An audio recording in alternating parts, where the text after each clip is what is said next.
Hello, and welcome back to my reading of my book, Breadman. If you're just now joining us, I've already read chapters 1 through 12 on my channel before, so you could definitely check out those right now. And to give you a quick recap of what just happened, David has lost all his powers to Andy, who stole them from him. And now he is on a path to figure out what to do next. He has jumped now to the early 1990s to figure out what to do next. And that brings us to chapter 13.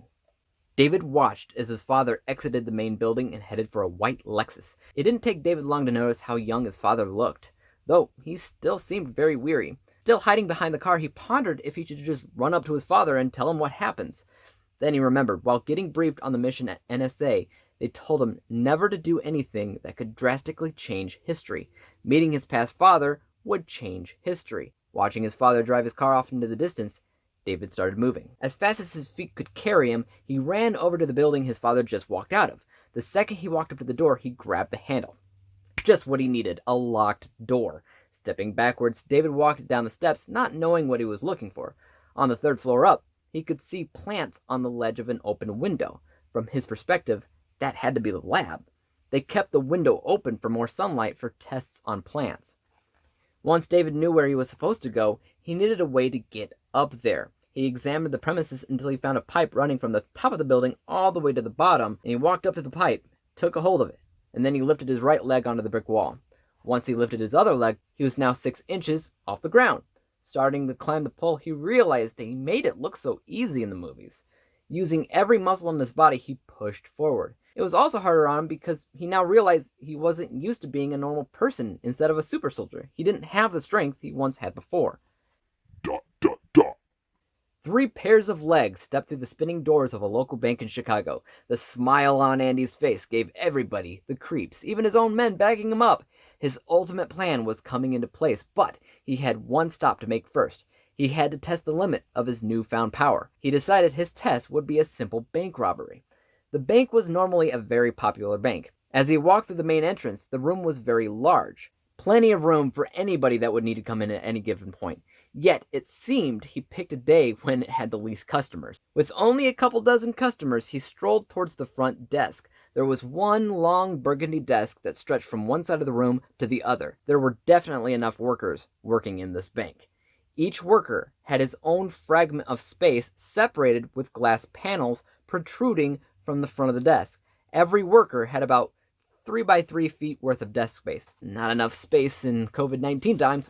Every worker seemed to be sleeping or clicking a computer mouse every which way, and he realized they were most likely playing a basic card game that came with a computer. Noting that almost everyone working at the bank was bored out of their frickin' minds, I added frickin', Andy thought it would be appropriate if you just woke everybody up.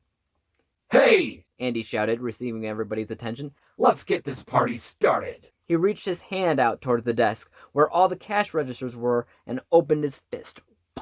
Instantly, all the cash registers opened forcefully, thousands of green pieces of paper floating into the air. Andy's henchmen then stepped forward and both opened a very large burlap sack. Andy looked over to the sacks, now open, and all the cash immediately started flying their way into the sacks until they were both full. He then noticed the large steel door behind the large desk. He knew that the 2 bags weren't even a quarter of what could possibly be behind that door. Then again, this wasn't about money. It was about testing the limits of his power. He chuckled to himself. He knew what to do next. He lifted his leg up and stomped on the tile ground. The ground beneath him started to fall under him as a large crack formed, forcing its way to the desk. The force of the deep crack broke the desk in half. The only thing it didn't destroy in its path was the steel doors. He walked past the parted desk. Workers gathered together at the end of the room, afraid of what this man would do next. Andy grabbed the large handle on the door, and he used all of his strength. Finally, the entire door gave away, and he was holding it above him like Superman bench pressing his first car. Then it happened. He felt weakness overcome him, and he dropped the steel door. He never felt anything more heavy in his entire life. Something wasn't right. It was like he never had powers to begin with. The serum Miss Jones injected into them both had to be wrong, yet he felt something in his body that told him that he still had power, but for some reason, he couldn't reach it. He didn't think he would say it, but he was not finished with Breadman. Dot. David slid through the window. Automatically, he recognized where he was. This was definitely the lab his father used to work in before he was fired. He knew this because of the pictures of his father and Owen Smith, an old friend of the family he used to work with. In front of him was a desk of work that his father obviously left before leaving. It was a white powdered substance. Somehow, he knew that's what he was looking for. It was the piece of him that was missing.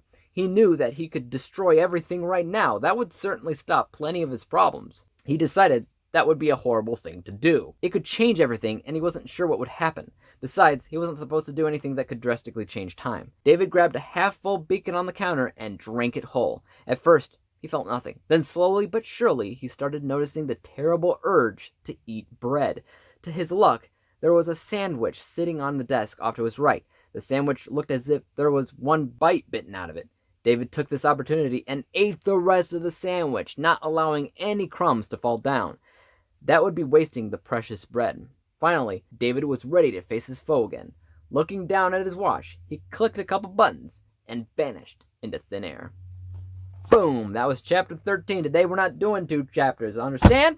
I'm busy, okay? For the most part, there's nothing interesting about this chapter as far as connections to the old short films that I did with my brothers. If you like chapter 13 and you're looking forward to chapter 14, tell me in the comments down below. And until next time, guys, peace out.